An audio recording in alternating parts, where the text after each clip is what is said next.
kesulungan. 1 Korintus pasal 15 ayat yang ke-20. Tetapi yang benar ialah bahwa Kristus telah dibangkitkan dari antara orang mati sebagai yang sulung dari orang-orang yang telah meninggal. Sekarang kita baca Kolose 1 ayat 18. Ialah kepala tubuh, yaitu jemaat, ialah yang sulung yang pertama bangkit dari antara orang mati, sehingga ia yang lebih utama dalam segala sesuatu. Yesus Kristus dibangkitkan sebagai yang sulung. Dialah yang pertama-tama bangkit dari kematian. Memang ada orang-orang yang dibangkitkan oleh Yesus, tetapi mereka bangkit dan mati lagi. Yesus dibangkitkan sebagai buah sulung. Dia bangkit dalam tubuh kebangkitan. Dia bangkit sebagai ciptaan yang baru dari Allah. So itu dikatakan di dalam 2 ayat tadi bahwa dia adalah buah sulung. Dia adalah yang pertama-tama dibangkitkan oleh Allah menjadi buah sulung bagi Bapa. Di dalam Alkitab, sulung itu punya pengertian yang utama. Kalau saudara membaca di dalam Alkitab, dalam perjanjian lama teristimewa, maka saudara melihat bahwa Tuhan itu adalah Tuhan yang selalu ingin yang sulung. Karena yang sulung itu identik dengan yang paling baik, paling utama. So itu Tuhan selalu bicara kepada bangsa Israel, yang sulung itu milikku. Apakah itu manusia, apa itu hewan, apa itu hasil bumi. Pokok yang sulung itu miliknya Tuhan. Tidak boleh diganggu-gugat.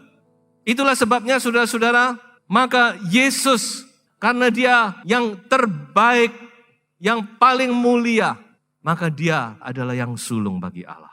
Kita harus mengerti bahwa gereja Tuhan di pemandangan Tuhan juga adalah yang sulung. Coba saya ajak saudara membaca di dalam Ibrani pasal 12 ayat yang ke-23.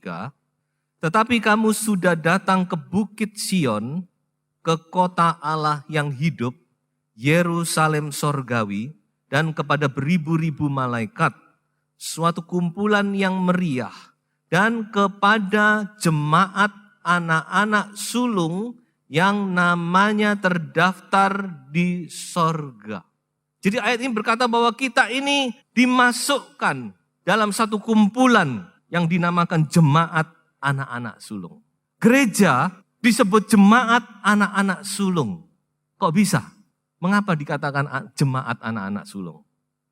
Saya mau ajak saudara sedikit melihat kepada kejadian di dalam Keluaran pasal 12 ya.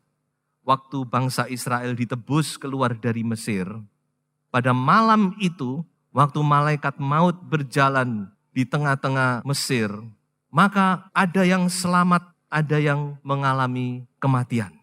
Yang mengalami kematian siapa saudara-saudara? Anak-anak sulung bangsa Mesir, betul? Bukan semua bangsa Mesir, tapi anak-anak sulung mulai dari manusia sehingga hewan. Pokok yang sulung itu diambil nyawanya oleh malaikat maut. Bayangkan saudara, betapa ngeri malam itu. Tapi ada yang selamat. Yang selamat siapa? Anak-anak sulung bangsa Israel. Mengapa mereka selamat? Karena ada darah anak domba di pintu-pintu rumah bangsa Israel. Ada darah anak domba dibubuhkan. Dengan lain kata, penebusan itu adalah menebus anak-anak sulung. Jadi domba itu dikorbankan untuk menebus semua anak-anak sulung bangsa Israel. Yang tidak ada domba, tidak ada darah tercurah, maka anak sulungnya akan diambil. Termasuk bangsa Israel. Jadi bukan karena bangsanya. Kalau ada yang tidak dengar-dengaran, tidak ada darah domba, meskipun dia bangsa Israel, anaknya juga mati, pasti. Dan sebaliknya, bangsa Mesir yang mungkin dia mendengar, dia takut akan Allah, lalu dia melaksanakan apa yang diperintahkan Musa, pasti selamat juga. Nah ini kita tahu bahwa semua ini adalah gambaran daripada Yesus Kristus yang mati di atas kayu salib. Dengan lain kata, penebusan yang dilakukan Yesus itu membuat kita menjadi anak-anak sulung. Atau di pemandangan Allah, saudara adalah anak sulung yang ditebus oleh darah anak domba Allah, yaitu Yesus Kristus. Nah, sebab itulah ayat ini dikatakan bahwa gereja itu sebenarnya adalah jemaat anak-anak sulung. Jadi di pemandangan Allah, saudara semua yang menjadi bagian dari gereja Tuhan, karena saudara ditebus oleh darah domba Allah, saudara di pemandangan Allah adalah anak-anak sulung. Meskipun kita tidak tentu sulung, mungkin ada yang sulung di sini, tapi mungkin ada yang nomor sekian dalam keluarga, tapi semua di pemandangan Allah adalah anak-anak sulung. Kita baca satu ayat di dalam Yakobus pasal 1 ayat 18. Atas kehendaknya sendiri, Ia telah menjadikan kita oleh firman kebenaran, supaya kita pada tingkat yang tertentu menjadi anak sulung di antara semua ciptaannya. Jadi ini sekali lagi menjelaskan kepada kita semua, tidak harus kita lahir sebagai anak sulung, tetapi kalau saudara masuk dalam jemaat, masuk dalam gereja Tuhan, di pemandangan Tuhan, Anda adalah anak-anak sulung pada tingkat yang tertentu.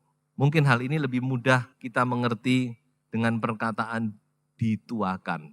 Lalu di dalam masyarakat itu ada orang-orang yang dituakan, meskipun dia bukan yang paling tua. Misalkan di dalam satu perkumpulan lingkungan, Bapak RT dituakan, meskipun dia bukan yang paling tua. Pada tingkatannya, dia adalah sulung, dia yang paling tua, dia dianggap yang paling utama. Nah, kurang lebih demikian, saudara. Nah, saudara, sebab itu kita harus mengerti hal ini, bahwa kita semua di pemandangan Allah adalah apa, saudara? Anak-anak sulung. Lalu apa signifikannya bagi kita? Apa kepentingannya? Apa dampaknya bagi kita menjadi anak-anak sulung? Kita harus mengerti bahwa menjadi anak sulung itu adalah satu kasih karunia. Jadi kalau seseorang lahir sebagai yang sulung, itu bukan karena dia ingin menjadi yang sulung, tapi Tuhan yang menetapkan.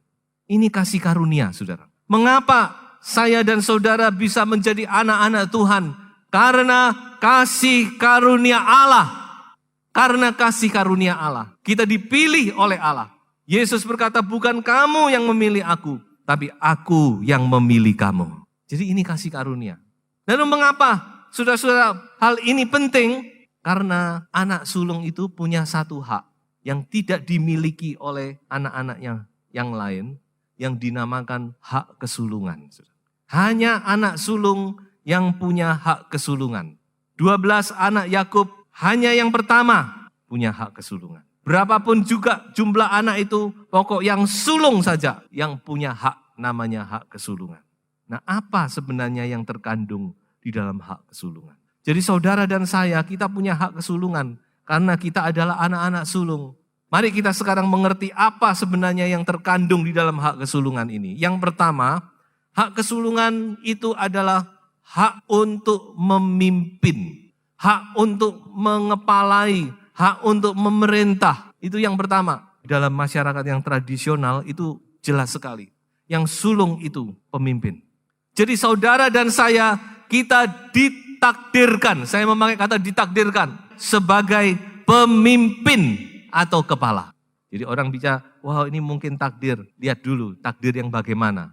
Dalam satu pengertian, kita ini memang ditetapkan sebagai pemimpin, mengepalai, menjadi pemerintah.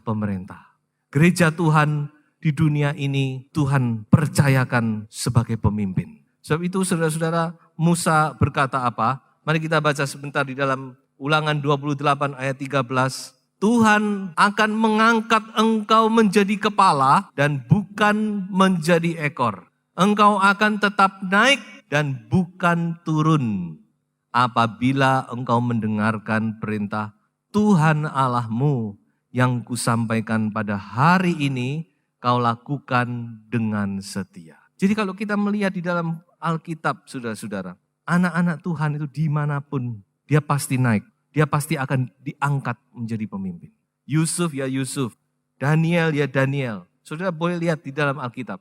Anak Tuhan yang sungguh-sungguh mendengarkan suara Tuhan. Yang sungguh-sungguh berjalan di dalam kebenaran firman Tuhan. Pasti Tuhan angkat dia menjadi pemimpin. Amin, saudara-saudara. Ini janji Tuhan. Sebab itu ayo kita alami janji ini, saudara. Dalam segala keadaan, Tuhan pasti angkat menjadi kepala dan bukan menjadi ekor. Karena ini ada di dalam hak kesulungan kita sebagai pemimpin, sebagai kepala. Ini yang pertama, saudara. Sebab itu kita melihat bahwa Yusuf, kita lihat di mana saja dia berada, apakah di tengah-tengah saudaranya, apakah di dalam penjara, di rumahnya Potifar, di negaranya sebagai kepala pemerintahan, dia selalu utama. Nah, yang kedua, saudara-saudara, hak kesulungan ini di dalamnya ada yang namanya hak pelayanan. Hak untuk melayani. Pelayanan adalah satu hak, atau lebih tepatnya saya katakan satu privilege, hak istimewa yang Tuhan berikan. Tidak semua, karena yang bisa melayani adalah yang sulung di pemandangan Tuhan. Kita bisa lihat itu di dalam 12 suku Israel. Yang punya hak untuk menjadi imam hanya satu suku saja. Suku apa? Suku Lewi. Di antara 12 suku Israel, hanya suku Lewi yang dipilih oleh Tuhan. Orang Lewi semua harus melayani aku. Jadi Tuhan memilih, saudara-saudara. Siapa yang bisa melayani Tuhan? Saudara ingat bahwa kalau kita melayani, itu karena kita mendapat kepercayaan. Dalam tingkatan tertentu, berarti Anda ini adalah sulung. Untuk itu saudara kita harus menghargai. Jadi saudara-saudara kita harus benar-benar mengerti hal ini. Bahwa hak itu, prioritas itu sangat berharga. Harus kita hargai. Suami dalam rumah tangga, dia dianggap yang sulung. Karena itu suami menjadi imam dalam rumah tangga. Karena dia adalah yang paling tua, dia pemimpin. Dia adalah yang sulung dalam keluarga itu. Di dalam 1 Petrus pasal 2 ayat 9, dikatakan bahwa gereja Tuhan itu adalah imamat yang rajani. Kita punya tugas sebagai imam. Kita punya tugas untuk melayani sesama anak-anak Tuhan, tapi juga untuk melayani gereja, untuk melayani dunia ini. Kita adalah imam-imam Allah. Ya, itu saudara-saudara yang kedua, hak yang terkandung di dalam kesulungan. Yang ketiga, yaitu hak double porsi. Hak untuk menerima berkat 2 kali ganda. Jadi di dalam satu keluarga, apabila dia ada, katakan dia punya 2 anak, maka anak yang sulung, dia punya hak untuk menerima berkat atau warisan 2 kali lipat dari adiknya. Nah ini sangat penting. Jadi berkat 2 kali ganda, 2 kali lipat ini memang Tuhan yang tetapkan. Sebab itulah kita harus melihat kepada ini, saudara. Saudara tahu kenapa kok Yakub dia mati-matian berusaha mendapatkan hak kesulungan. Yakub dia berusaha bagaimana caranya supaya hak kesulungan itu pindah kepadanya. Dan itu tidak salah. Bayangkan anak kembar lahir paling selisih berapa detik, tapi Esau lahir duluan. Karena Esau lahir duluan, Yakub lahir yang kedua, maka Esau yang punya hak kesulungan itu. Yakub pikir, hak kesulungan ada di Esau. Kalau gitu aku besok terima berkat yang nomor 2. Dia akan terima berkat yang nomor 1. Oh aku gak mau. Jadi dia berusaha. Sebaliknya Esau, kita tahu dia menganggap rendah kesulungannya. Banyak orang percaya tidak mengerti akan prioritas, akan hak istimewa yang Tuhan berikan kepadanya. Sebagai jemaat anak-anak sulung, dia anggap rendah. Dia tukar dengan hanya semangkok bubur kacang merah. Bayangkan, berapa sih nikmatnya semangkok bubur kacang merah ini? Berapa lama bisa bertahan nikmat ini? Paling 1-2 menit udah habis. Lewat tenggorokan udah hilang rasanya. Tapi Esau dia pandang rendah. Waktu Yakub bilang, oke, kalau kamu mau makan bubur, jual hak kesulunganmu. Esau berkata apa? Dia nggak nawar sudah. Nggak apa-apa. Kamu mau hak kesulungan, ambil sana. Dia makan, minum, lalu pergi. Dia tidak tahu pada hari itu, sudah dia kehilangan sesuatu yang paling berharga dalam hidupnya. Yang tidak bisa dibeli dengan uang dan tidak akan pernah kembali lagi. Yaitu hak kesulungannya. Sebab itu firman Tuhan berkata apa? Waktu Esau minta-minta berkat dari ayahnya, no way, sudah terlambat. Berkat sudah diberikan kepada Yakub. Esau meskipun menangis dia berkata kepada ayahnya, tolong papa, apa enggak ada berkat yang lain? Masa berkatmu cuma itu saja? Ishak berkata, maaf, berkat sudah aku berikan kepada Yakub. Kita harus menyadari bahwa kita adalah pewaris-pewaris daripada berkat 2 kali ganda. Tuhan menjanjikan berkat 2 kali ganda. Dan ini menyakup jasmani juga rohani. Ya, sebab itu saya katakan bahwa kita gereja Tuhan adalah orang-orang yang diberkati oleh Tuhan. Itu sudah terkandung di dalam panggilan kita sebagai anak-anak sulung. Yang keempat, di dalam hak kesulungan ini ada satu janji Allah, yaitu kita akan mengalahkan iblis. Mari kita baca satu ayat di dalam Kejadian pasal 3 ayat 15. Waktu Adam dan Hawa jatuh di dalam dosa, maka Allah berkata, Aku akan mengadakan permusuhan antara engkau dan perempuan ini, antara keturunanmu dan keturunannya. Keturunannya akan meremukkan kepalamu, dan engkau akan meremukkan tumitnya. Siapa keturunan yang dimaksud di sini? Yang pertama, Kristus. Jelas. Jadi waktu Yesus Kristus disalib, dia mati. Itu dia seperti tumitnya digigit oleh ular. Tapi apakah lalu tumit ini tidak bisa berbuat apa-apa? Ternyata tumit yang sama itu menginjak kepala si ular dan ular itu mati di dalam nama Yesus. Tumit yang sama yang sudah digigit itu menginjak kepala ular. Itu bicara Yesus yang mati, dia juga yang bangkit dan mengalahkan iblis. Haleluya! Iblis dikalahkan oleh kebangkitan Yesus, saudara-saudara. Dan kita juga sebagai keturunan-keturunan yang berikutnya, maka kita juga mendapat kuasa itu, saudara-saudara. Jadi saudara-saudara, kita diberi kuasa. Kita harus yakin sepenuhnya bahwa kuasa itu adalah milik Anda dan saya. Yesus berkata apa? Aku berikan kuasa kepadamu untuk menginjak ular dan kalajengking. Kuasa ini sudah diberikan kepada gereja. Memang saat ini kita masih harus berperang. Untuk itu Tuhan berikan selengkap senjata Allah. Peperangan itu hebat. Tapi Tuhan berikan senjata yang lebih dari cukup. Kebenaran, keadilan, iman percaya, firman Allah. Harus diperkatakan, pedang roh. Lebih dari cukup senjata itu, saudara-saudara. Oh, haleluya, saudara-saudara. Ini senjata kita pada waktu takut mengatakan firman Tuhan oleh bilur-bilur Yesus. Aku sudah disembuhkan. Haleluya. Saudara-saudara, firman itu berkuasa dan firman itu adalah pedang roh. Banyak Tuhan sudah berikan kepada kita perlengkapan yang lebih dari cukup untuk kita menang dalam peperangan ini. Tapi nanti kemenangan terakhir akan kita lihat pada saat Yesus datang kedua kali. Hai maut, di manakah sengatmu? Hai maut, di manakah kemenanganmu? Itu berbicara tentang kebangkitan yang akan diterima oleh orang-orang percaya. Pada waktu Yesus datang kembali, kita semua, kalau kita sudah mati, kita dibangkitkan lebih dahulu. Tapi kalau kita masih hidup, kita akan diubahkan. Lalu kita menyongsong Tuhan di angkasa. Itulah saatnya kita berseru kepada maut. Hai maut, di mana sengatmu? Haleluya, saudara.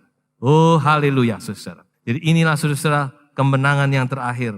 Tapi saat ini pun juga Tuhan sudah memberi kepada kita senjata Allah untuk kita menang terhadap kuasa kegelapan. Haleluya. Yang kelima, yang terakhir, apa yang terkandung di dalam hak kesulungan? Yaitu karunia Roh Kudus. Di dalam perjanjian lama, hari raya Pentakosta itu diperingati sebagai yang namanya hari raya 7 minggu. Atau punya nama lain, hari raya buah bungaran. Buah bungaran itu artinya buah sulung. Jadi ini nama-nama daripada hari raya Pentakosta. Ini adalah salah satu dari 3 hari raya besar yang harus dirayakan oleh setiap orang laki-laki dari bangsa Israel. Pada hari raya itu mereka harus ke Yerusalem. Sebab itu saudara bisa tahu pada waktu murid-murid dipenuhkan Roh Kudus di loteng Yerusalem, itu banyak orang Yahudi yang berkumpul di Yerusalem yang sedang merayakan hari raya Pentakosta versi Taurat. Dan ini semua digenapi pada waktu Roh Kudus dicurahkan di kamar loteng Yerusalem. 120 orang murid dipenuhkan. Dan mereka inilah buah bungarannya Tuhan. Mereka adalah yang sulung di antara yang lainnya. 120 murid dipenuhi dengan Roh Kudus. Digenapi hari raya Pentakosta ini. Tapi hari raya Pentakosta ini bukan berhenti sampai di situ. Karena ini harus dialami oleh setiap anak-anak Tuhan. Anggota dari gereja Tuhan. Anggota dari jemaat Tuhan. Harus alami kepenuhan Roh Kudus. Mengapa? Karena kepenuhan Roh Kudus ini adalah anugerah sulungnya Tuhan. Karunia sulung. Coba kita baca Roma 8 ayat 23. Dan bukan hanya mereka saja, tetapi kita yang telah menerima apa, saudara-saudara? Karunia sulung roh. Jadi kepenuhan Roh Kudus itu adalah karunia sulung, saudara. Coba baca satu ayat lagi. Efesus 1 ayat 14.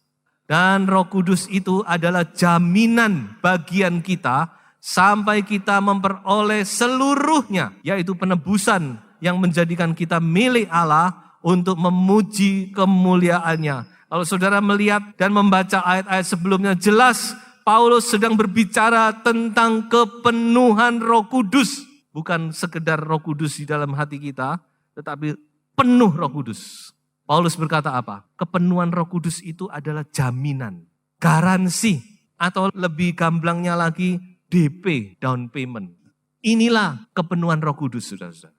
Menjamin Anda bahwa Anda ini benar-benar adalah anak-anak sulungnya Allah.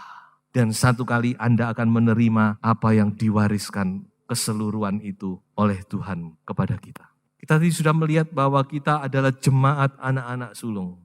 Dan salah satu karunia Tuhan yang Tuhan janjikan bagi jemaat anak-anak sulung adalah karunia sulung roh. Sebab itu saudara-saudara, ini adalah hak kita. Kita harus ambil hak ini saudara-saudara. Janji Tuhan ini adalah cicipan Tuhan. Ini adalah foretaste, ini adalah garansi, ini adalah jaminan Tuhan. Sebelum kita mendapat keseluruhan apa yang Tuhan berikan kepada kita. Jangan sampai kita tidak mendapat ini. Jaminan bahwa Anda benar-benar sulung. Karena ini karunia sulung roh. Terimalah kepenuhan Roh Kudus di dalam nama Yesus. Gerejalah yang berhak menerima karunia Roh Kudus ini. Saudara. Ayo kita benar-benar mempunyai satu kerinduan yang besar untuk dipenuhkan Roh Kudus. Ada dua pesan penting yang ingin saya sampaikan. Yang pertama, kita harus sadar dan menghargai status kita. Status kita ini luar biasa. Kita ini jemaat anak-anak sulung yang punya nilai yang luar biasa di pemandangan Allah. Dan di dalamnya Tuhan sudah menjanjikan banyak berkat-berkat Allah yang melimpah. Jasmani dan rohani. Sadar dan hargai hal ini. Yang kedua, jangan sampai kita kehilangan. Khotbah ini ditutup dengan satu peringatan. Hak kesulungan itu bisa hilang. Di dalam Alkitab banyak orang yang kehilangan hak kesulungan. Dimulai dari Kain, anak Adam yang sulung, tapi dia kehilangan hak kesulungan.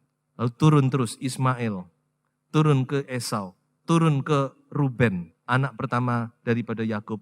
12 anak Yakub, mestinya Ruben yang mendapat hak kesulungan itu. Tapi dia hilang juga karena masalah percabulan dan perzinahan.